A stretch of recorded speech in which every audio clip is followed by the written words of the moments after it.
I knew something snapped the second my granddaughter laughed at my shoes. Not a big laugh. Not loud. Just that quick little breathy chuckle people make when they think they're being clever instead of cruel. I was 72 that year. Still drove myself. Still balanced my own checkbook. Still baked from scratch because that's how I learned. I wasn't fragile. I wasn't confused. And I sure as hell wasn't invisible, until that moment. I showed up early to my daughter Linda's house like I always did. Hair brushed neat. Back straight. A tin of oatmeal cookies tucked under my arm because old habits don't die, they just get ignored.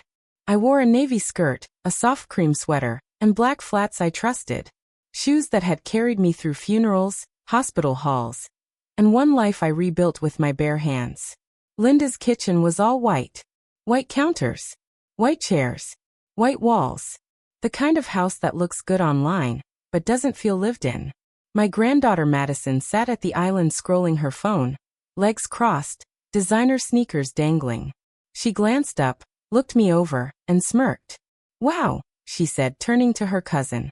"Grandma's dressed like she's stuck in the 90s. Someone laughed. Someone didn't correct her. Linda kept pouring wine with her back turned. That's when clarity hit me. Not anger. Not hurt. Clarity. I took off my coat slowly. Hung it on the chair. Sat down. Folded my napkin. Waited. No one said, "Madison, that's rude." No one said a word. Dinner moved on like nothing happened. Talk of internships, rent, weekend trips. Madison leaned over, whispered something, then looked at my sweater again like I was a joke she'd already told. I tasted nothing. I just thought about the folder sitting in my desk at home. The college fund. The one I started the day Madison was born. I smiled through dessert. Kissed Linda's cheek. Said thank you. And when I drove home that night, I didn't cry. I already knew what I was going to do next. They thought my silence meant forgiveness. They had no idea it meant a decision. I didn't sleep that night. Not because I was upset, but because my mind was busy finishing something it had started years ago. Morning came quiet. No one needed me. No one expected anything. That kind of silence only comes when people assume you'll always be there. I made tea and sat at the kitchen table watching steam curl upward. The sweater from last night rested over the chair. Still soft. Still mine. People think moments like that break you. They don't. They sharpen you. I remembered Madison at 5, sticky fingers climbing into my lap. At 12, crying over homework while I cut apples and told her she was smarter than she thought. At 17, asking me if college was really worth it. I told her yes. I told her education was freedom. What I didn't understand back then was this. Unacknowledged generosity turns into expectation. Expectation turns into entitlement. I went upstairs and opened my desk drawer. Everything was exactly where I left it. Neat folders. Labels in my handwriting. The college fund papers sat on top. Statements, projections, years of careful planning. The account was in my name. Always had been. I insisted on that when Linda once suggested putting Madison's name on it, to make it feel real. Some instincts don't fade with age. Mid-morning, Linda called. "Did you get home okay?" she asked too brightly. "Yes." Pause. Madison didn't mean anything by her comment. You know how young people are. Honest. I stared out the window at the bird feeder I filled every morning. "I know exactly how she is," I said. Another pause. Shorter this time. "She loves you." Love without respect is just convenience wearing a friendly face. "I have errands," I said and hung up. By noon I was in my car. The folder sat in my purse, heavier than paper should feel. At my age, people expect hesitation. I gave them none. At the bank I sat down, placed the folder on the desk, and said calmly, "I'd like to make a change." And with that sentence, everything they thought was guaranteed started disappearing. They assumed the money was untouchable. They forgot whose name was on it. People expect an old woman to explain herself. I didn't. The banker was young. Maybe early 30s. Clean suit. Polite voice. The kind of man trained to respect age without really understanding it. "What kind of change were you thinking about, Mrs. Harris?" he asked. I opened the folder myself. Didn't slide it toward him. That detail mattered. I want the education fund closed, I said. Effective immediately. He blinked. Just once. I see, he replied carefully. May I ask why? No. That threw him. People my age are supposed to soften decisions with stories. I didn't offer one. I just waited. He nodded and typed. The account is solely in your name. There are no penalties for withdrawal. I know. The office smelled like printer ink and lemon cleaner. Familiar. I'd been in rooms like this my whole life, signing papers, building things quietly while everyone assumed I was just being helpful. I'd like the balance transferred to my primary account, I continued, and cancel all future contributions. He printed the forms and slid them over. I read every line. My eyes are still good. My mind is better. I signed my name the same way I always had, steady, unapologetic. As I handed the papers back, a strange thought crossed my mind. Madison would never know the exact moment this happened. No annoncement. No argument. Just an absence she'd feel later. Would you like to leave the account open, just inactive? He asked. In case you reconsider? No, I said. Close it. When I stood to leave, he hesitated. You seem very sure. I smiled. That comes with time, if you're paying attention. Outside, the air felt warmer. Lighter. I sat in my car and breathed. Not relief. Alignment. By the time I drove home, the phone was already ringing. I let it go to voicemail. They thought the problem was temporary. They didn't realize it was permanent. The message came that evening. Mom, we need to talk. Something's wrong with Madison's tuition. I stared at the screen for a long moment. Then I turned the phone face down and finished my soup. That night, I slept deeply. No rehearsing. No guilt. Just rest. The next morning, I chose the same outfit I'd worn to dinner. Same skirt. Same sweater. Same shoes. Let them judge. People assume money shows up in an old woman's life by accident. Slowly, passively, without intention. That was never true for me. I earned every dollar long before anyone called me grandma. I was 23 when I took my first bookkeeping job. Newly married. Sensible shoes even then. My husband died at 49. A stroke. No warning. Just a hospital hallway and a future I had to rebuild alone. So I worked. I saved. I learned which promises mattered. When Madison was born, I opened the fund quietly. No balloons. No speeches. Just planning. Elaine thanked me back then. Then she stopped mentioning it. Covered. That word did damage. Covered meant guaranteed. Covered meant invisible. By mid-morning, Madison texted. Grandma, the school says my next semester isn't funded. This makes no sense. I rinsed my cup before replying. What exactly did they say? I typed. They said the account was closed. There it was. Panic replacing confidence. Elaine called right after.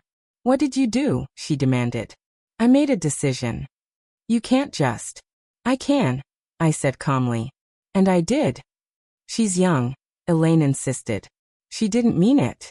Meaning isn't required, I replied. Impact is enough. Silence. Then the bargaining started. Apologies. Explanations. Pressure disguised as concern. I ended the call before negotiations could begin. That afternoon, Madison sent a long message. Angry. Accusing. Not once did she mention what she'd said at dinner. That told me everything. I opened a new notebook and wrote one sentence. I do not fund disrespect. I closed it and felt something unfamiliar settle in my chest. Peace. They thought I'd cave once they panicked. They were about to learn how wrong they were. By the 6th day, the anger had burned itself out. That's when fear showed up. I heard the knock before I opened the door. Not sharp. Not confident. Hesitant. Young people knock differently when they're no longer sure they belong. Madison stood on my porch with her arms crossed tight, hair pulled back sloppy, eyes tired. No phone in her hand this time. I didn't know if you'd let me in, she said. I didn't either, I replied and stepped aside. She walked through my house like she was seeing it for the first time. The old lamp. The framed photos. The rug she spilled juice on years ago and never apologized for. She sat where I pointed. The same chair her mother had used days earlier. They said it's final, she said quietly. The school. Yes. Silence settled between us. Not hostile. Exposed. I didn't think you'd actually do it, she admitted. I know, I said. She looked up, surprised. You do. That's why you laughed, I replied. You didn't think I could. Her mouth opened, then closed. She stared at her hands. I wasn't trying to hurt you. Everyone jokes. It mattered, I said, because it showed how safe you felt being careless with me. Her voice dropped. Mom says you're being extreme. I smiled faintly. Your mom calls boundaries extreme when they interrupt her comfort. Tears came then. Not dramatic. Real. I don't know how I'll manage, she whispered. You will, I said. The way adults do. With work. With loans. With responsibility. That's not fair. Fair isn't automatic, I replied. It's earned. She stood slowly. Do you still want me in your life? She asked at the door. I want people in my life who understand the cost of being there. She nodded once. Then left. I didn't feel empty when the door closed. I felt clean. She came looking for money. She left with a lesson instead. The silence after that visit was different. Careful. Watching. Madison didn't call. She sent updates instead. Practical ones. I got a job interview. I didn't realize textbooks cost this much. I'm exhausted. No complaints. No demands. Elaine came by one afternoon. Arms crossed, voice measured. You scared her, she said. I surprestar, I replied. Fear fades. Lessons don't. She sat at my kitchen table, staring at nothing. She's different, Elaine admitted.